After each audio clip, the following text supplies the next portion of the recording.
नमस्कार, मैं हूँ एक बार फिर आपके साथ विनीता।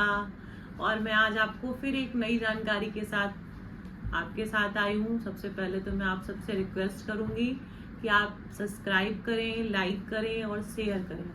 मैं आज फिर हिंदू मैरिज एक्ट में बात करना चाहूँगी कि हमारा जो हिंदू मैरिज एक्ट है 1955 का है, जिसमें विवाह एक सप्तपदी जो है ना, विवाह एक संस्कार जाना जाता है।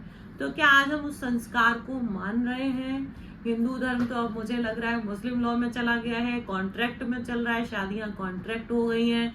आए दिन नई नई समस्याएं मिल रही हैं और मेरा मन इससे बहुत दुखी व्यथित होता है, क्योंकि जब मैं कोर्ट जाती हूँ, मैं देखती हूँ, लोगों की पीड़ाएं सुनती हूँ और सर्वाइवर जो हैं उसमें जो सर्वाइव करते हैं उनसे जब मिलती हूँ तो कष्ट भी होता है कि क्या हम इसलिए शिक्षित हो रहे हैं कि इतनी शिक्षा लेने के बावजूद भी हम इतने पीछे जा रहे हैं, इतने पीछे। पहले के लोग कहते हैं ना कि बुद्धि सब में होती है, विवेक नहीं होता है। तो आज का भी टाइम वही है कि बुद्धि सबके पास है पर विवेक नहीं है। हमें सही समय पे सही डिसीजन लेना बहुत जरूरी है। आज के समय में शादियां बहुत जल्दी लोग एग्री हो जाते हैं, करते हैं और समस्याएं 2 महीने बाद हमारे कोर्ट में आ जाती हैं। इसी के उसमें एक मैं केस बताऊंगी कि मेरे यहाँ एक केस था लोकलाइटी, जहां पर एक 498 ए का मामला आता है और वो भी झूठा फॉल्स केस होता है। 498 323 504 506 और डोमेस्टिक वायलेंस, 3 लड़की ने मुकदमे लड़के पे लगा रखे थे। जिसमें क्या हुआ कि लड़का बहुत पीड़ित था, वो अपनी पत्नी को अपने साथ रखना चाहता था, बराबर प्रयास भी कर रहा था। मामले को चलते चलते 4 साल हो गए थे और कोर्ट ने भी क्या किया कि बहुत लड़के को डिमोलाइज किया, प्रेसलाइज किया, उसकी फटकार। क्योंकि कहते हैं ना, हमारे यहाँ भी जो संवैधानिक तौर पे महिलाओं को बहुत सारे लॉज जो है ना उसका दुरुपयोग तो वो कर ही रही हैं और कोर्ट भी महिलाओं के प्रति थोड़ा सा, एक होता है ना कि सिंपैथी देता है उनको, क्योंकि महिलाएं पीड़ित ज्यादा दिखती हैं। लेकिन एक्चुअल में महिलाएं पीड़ित आज के समय में मुझे नहीं दिखती हैं, क्योंकि 90% मामले 10 क्या होता है कि जो गलत मामले आते हैं उसके चक्कर में जो सही मामले होते हैं, सही लड़कियां जो हैं जिनको न्याय की जरूरत है उनको नहीं मिल पाता। इसी उसमें आपने अगर सुना हो तो सुप्रीम कोर्ट की एक रूलिंग थी Rajesh Sharma union state of union की, जिसमें क्या था कि 2017 में एक रूलिंग आई थी कि राजेश शर्मा वाले वाद में उसके माता पिता बहन सभी को बिना इन्वेस्टिगेशन के जेल भेज दिया गया था। तब सुप्रीम कोर्ट ने फटकार भी लगाई थी और उस रूलिंग में एक नई कमेटी का भी गठन किया था, फैमिली वेलफेयर कमेटी का। लेकिन आगे चल के उसको कैंसिल कर दिया गया कि डायरेक्ट आप विदाउट इन्वेस्टिगेशन किसी को भी आप जेल नहीं भेजें, क्योंकि ये बेलेबल मामले या नॉन बेलेबल मामले जो होते हैं, पहले आप मामले की तथ्य को समझिए। क्योंकि आजकल फॉल्स काफी मामले चल रहे हैं कि अगर मामला पता चला घर में अलग रहने का, सेपरेशन का है, और वो 498 में चली आती है महिलाएं कि हमारी लड़की को फ्री रहना है और वो कह रहे हैं कि डाउरी की डिमांड हो रही है, जबकि ऐसा कुछ नहीं है। यही इसी केस में मैं आ रही हूँ, मैं अपने कम टू द पॉइंट अपने बात पे आती हूँ कि जो मैं केस बता रही थी, मेरे यहाँ खुद का केस चल रहा था जहां पर वो लड़का 4 साल से सरवाइव कर रहा था और महिला ने उसके साथ उसको जाना नहीं था, उसका एक्स्ट्रा अफेयर था। एक्स्ट्रा अफेयर के चक्कर में उसने घर वालों के प्रेशर में शादी कर ली और घर वालों को जाकर, घर वाले भी, मैं ये नहीं कहूंगी घर वाले गलत थे, क्योंकि घर वालों को पता ही नहीं, उनकी लड़की उनको गुमराह कर रही थी, पूरी तरीके से गुमराह कर रही थी कि ससुराल में मेरे हस्बैंड मुझे परेशान करते हैं, सास परेशान करती है, मुझे ताने देते हैं, ये देते हैं। लेकिन ऐसा कुछ नहीं था। वो लड़का कह रहा था अगर तुम कहो तो मैं तुम्हें लेके बाहर भी रह सकता हूँ, मैं अपनी नौकरी भी कहीं और कर लूंगा, क्योंकि वो प्राइवेट सेक्टर में था। वो उसकी हर शर्त को मानने को तैयार था, पर लड़की हर डेट पे आके आनाकानी कर देती थी। कोर्ट भी उसको कई बार, लड़के को कई बार लज्जित करता था, कई बार चीजों को कहता था, लेकिन वो पुरुष ठहरा कि पुरुष को चारों तरफ से दबाव होता है, उसकी भावनाओं को कोई नहीं समझता है। लास्ट एक मीडिएशन में क्या हुआ कि उसने लास्ट रिक्वेस्ट की कि अगर आप मेरे साथ चलना चाहते हो तो चलो, नहीं तो मैं इस कोर्ट कचहरी के चक्कर में, वो डिप्रेस्ड हो गया था, पूरी तरीके से डिप्रेस्ड हो गया था वो बंदा। और हम चाह कर भी, हमारे भी हाथ बंधे होते हैं कि हम कुछ नहीं कर सकते हैं, क्योंकि जब तक लड़की और लड़का दोनों नहीं चाहते हैं, कोर्ट भी क्या करता है, दोनों पक्षों को सुनकर ही मेरिट पे कोई चीज डिसाइड तो लास्ट में होती है, वो आधा जीवन निकल जाता है, 10 साल 20 साल 15 साल ऐसे निकलता है।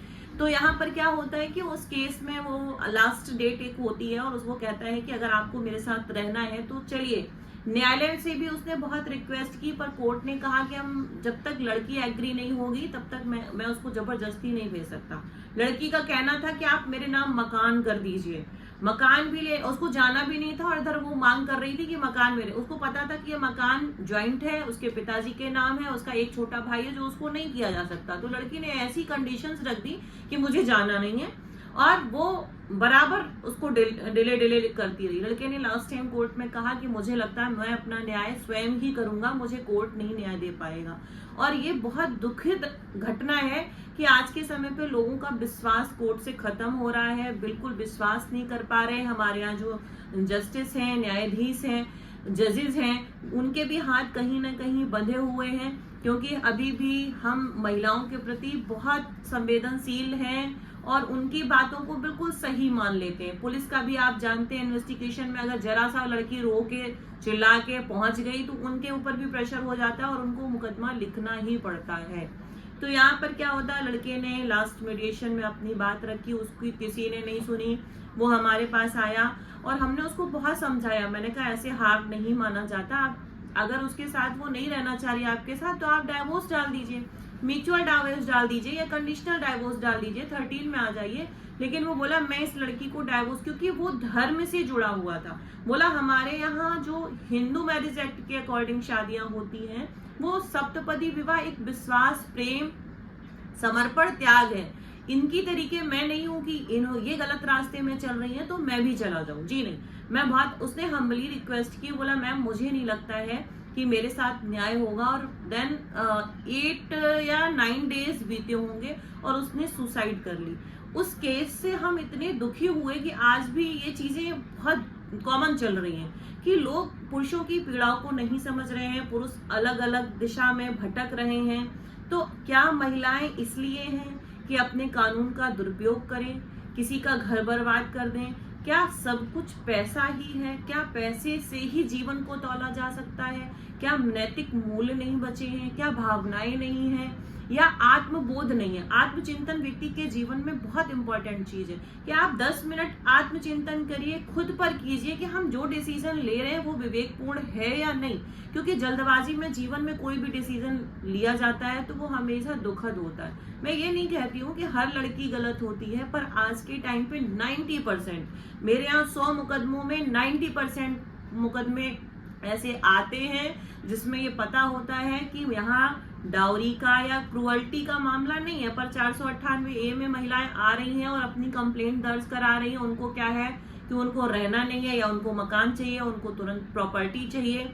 और कहीं ना कहीं हैरेसमेंट आज के टाइम पे सबसे ज्यादा पुरुष हो रहे हैं। तो पुरुष के अंदर भी एक सहन क्षमता बहुत कम होती है और वो दोनों तरफ से मारे जाते हैं, क्योंकि आफ्टर मैरिज घर वाले भी उनको बहुत कम सपोर्ट करते हैं, फैमिली से वो बेचारे अलग हो जाते हैं, और जो उनके जिनसे 7 जन्मों का बंधन लेकर एक जीवन यापन करना होता है, वो भी उनके साथ अगर ऐसी क्रूअल्टी करेंगे तो उनके लिए अभी देश में कोई संविधान नहीं है, कोई कानून नहीं है कि वो अपने पक्ष को रख पाए। तो यहाँ पर मैं बस, मेरा कहने का यही इंटेंशन है कि जो भी महिलाएं हैं जो पीड़ित हैं, ऐसा होता है कभी कभी एक्चुअल जो पीड़ित महिलाएं हैं उनको न्याय नहीं मिल पाता है। ये जो फॉल्स केस आते हैं, और ये फॉल्स केस की वजह से हमारा समाज एक अलग दिशा में चला गया है। अभी तो नया एक एक्स्ट्रा मैरिटल जो अफेयर्स चलने लगे हैं, लड़कियों के भी चल रहे हैं, लड़कों को भी चल रहे हैं। मैं ये नहीं कहूँगी सारे पुरुष एक जैसे होते हैं, पुरुष भी कई जगह बहुत गलतियां करते हैं, उनके घर वाले फैमिलीज कर दी हैं, लेकिन हर पुरुष गलत है ये मैं नहीं कहूँगी, क्योंकि दोनों पक्ष को आफ्टर मैरिज बहुत सेक्रीफाइसेस करने पड़ते हैं, झुकना पड़ता है, तब एक परिवार बनता है।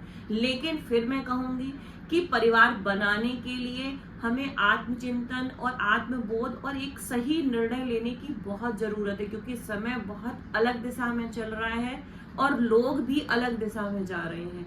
तो हमें जो भी डिसीजन लेना है वो समाज और घर और परिवार, क्योंकि जब एक रिश्ता कहीं बिगड़ता है तो आसपास के 10 लोग उस पर कई उंगलियां उठाते हैं, वो चाहे लड़का हो या लड़की हो, एक मजाक का पात्र बनते हैं, उनका जीवन एक खिलौना हो जाता है। तो हर व्यक्ति को कहते हैं कि सम्मान पूर्वक जीने का भी राइट दिया गया है। तो हमारी एक सोसाइटी में रह के कुछ ड्यूटी है कि हम ईमानदारी से अपने जीवन को यापन करें। लोगों को कहते हैं ना कि मौका मिले तो हम सारथी बने, ना कि स्वार्थी। स्वार्थी। आज का समय स्वार्थी वाला हो गया है कि हम सेल्फिश होते जा रहे हैं, कभी भी लोगों के साथ स्वार्थी बनने का काम नहीं करते, क्योंकि हमें पेशेंस नहीं बचा है और मैं फिर कहूंगी कि हमारे अंदर विवेक बिल्कुल नहीं है। अगर मैं एक छोटा सा एग्जांपल दूं तो हर व्यक्ति अगर अपने पास्ट के 4 से 5 साल पीछे चला जाए और उसने अपनी लाइफ में जो छोटी छोटी गलतियां की हैं, उसे कहा जाए आज आप रिपीट करोगे, तो वो करेगा नो नेवर, मैं कभी नहीं करना चाहता हूँ।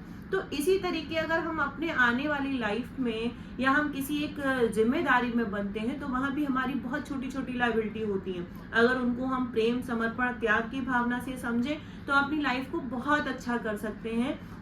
स्वस्थ रहिए, सुरक्षित रहिए, और मेरी हम्बल रिक्वेस्ट है किसी भी परिवार को किसी के साथ ऐसा ना हो कि किसी का बच्चा जाए, किसी की बच्ची जाए, किसी को इतना डिप्रेस्ड मत कीजिए कि किसी को सुसाइड करना पड़े। थैंक यू सो मच, और फिर मिलते हैं एक नेक्स्ट वीडियो में। धन्यवाद।